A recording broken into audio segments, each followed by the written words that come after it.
dans les Côtes-d'Armor, en Loire-Atlantique, dans la Sarthe. C'est un mal mystérieux qui affecte ces lapins ou ces vaches. Décès prématurés, problèmes de fertilité, infections, tremblements. À chaque fois, les agriculteurs pointent du doigt les lignes électriques, les antennes relais ou les éoliennes. Alors, des courants électriques parasites sont-ils néfastes pour l'élevage ? Stéphane surveille avec angoisse la santé de son troupeau. Ça, c'est une vache qui n'a pas de lait. Elle avait lait il y a 2 mois. Il n'y a pas de mamelle. Elle a le poil hérissé. Depuis 4 ans, il a perdu 200 vaches. En pleine détresse, l'éleveur a publié cette vidéo sur les réseaux sociaux pour montrer son quotidien, fait de morts inexpliquées. On vit pas. On vit pas, puisque de toute façon, tout va à l'impression d'aller bien. Mais demain, peut-être qu'il y en aura 1, 2 par terre. J'en sais rien. Et elles ne vont pas me prévenir laquelle ça va être. Stéphane incrimine ces 2 antennes relais à moins d'1 kilomètre. Mais aucun lien n'a pu être établi. Et pourtant, vétérinaires, contrôleurs techniques, agents de l'État, tous se sont penchés sur son exploitation en vain. Alors l'éleveur a contacté Maurice Colombel. Bon, on va dérouler le fil.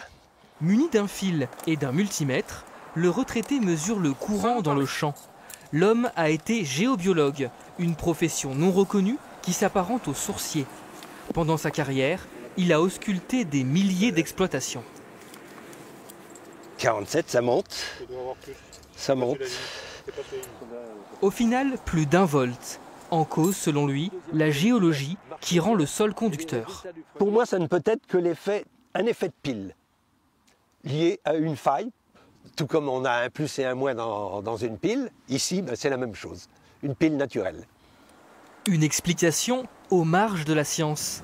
Pour seule boussole. Une situation loin d'être isolée. En Bretagne, la Chambre d'agriculture suit une 12aine de cas jugés complexes, pour lesquels le recours aux géobiologues n'est pas un tabou. On est quand même en lien, notre vétérinaire, avec des géobiologues qui sont quand même, on estime, sérieux. Dans la Sarthe, c'est vrai qu'ils ont embauché un géobiologue. À Nozay, en Loire-Atlantique, ces éoliennes sèment le vent de la discorde. Depuis leur installation, il y a 7 ans, cet agriculteur a perdu plus de 300 vaches. Mais Didier pense avoir une preuve contre les éoliennes. Lorsqu'elles se sont arrêtées quelques jours, les conditions de traite se sont tout de suite améliorées. Un changement enregistré par le robot de traite. On a quand même des mesures scientifiques avec le robot de traite. Le principe de précaution doit être mis en place. Donc c'est l'arrêt total du site éolien. Un arrêt auquel les autorités se refusent, car selon la préfecture, aucun lien n'a pu être établi par la vingtaine d'expertises conduites. Face à l'absence de réponse et aux lourds préjudices subis, une 12aine d'agriculteurs concernés partout en France a choisi d'attaquer en justice. Une action collective menée par cet avocat.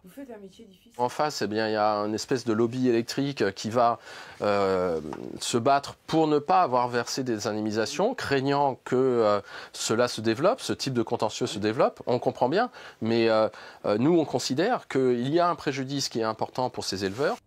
Dans le viseur de l'avocat, le GPSE, une structure qui dépend du ministère de l'Agriculture, chargée d'aider les éleveurs confrontés à des problèmes d'origine électrique, mais financée à 100% par les entreprises de l'énergie, une dépendance assumée par son président. Le financeur, c'est toujours un opérateur électrique. Les opérateurs électriques qui sont dans le tour de table du GPSE, c'est RTE, c'est Enedis, c'est France Énergie Éolienne et c'est le syndicat des énergies renouvelables.